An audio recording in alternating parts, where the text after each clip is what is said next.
रावलपिंडी की इस बस्ती की अक्सर इमारतें इस कदर बोसीदगी का शिकार हैं कि बादल घिर कर आए तो बाहर से देखने वाले पर अनजाने खौफ की चादर तन जाती है।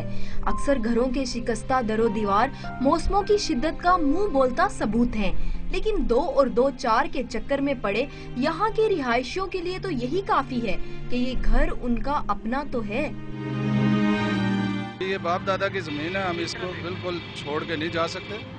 नहीं, वो तो कहते हैं जाके आप रोड पे बैठ जाएं, तो नई जगह दें तो फिर उसके लिए हमारे से अच्छी बात, हमारे लिए इससे अच्छी बात कौन सी हो सकती है। मकीनों को तो अपने घर से यकीनन मोहब्बत होती है, लेकिन इस मोहब्बत में वो ये भूल जाते हैं कि खस्ता हाल मकानों की बारिशों से दोस्ती ज्यादा देर नहीं चलती।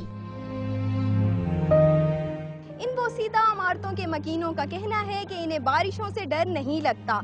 अपने घर का कोई भी मुतबादिल न होने की वजह से इनका जीना मरना इन्हीं पुरानी इमारतों से जुड़ा है। कैमरामैन तलत फारूक के साथ ज़किया मंजूर, डॉन न्यूज़, रावलपिंडी।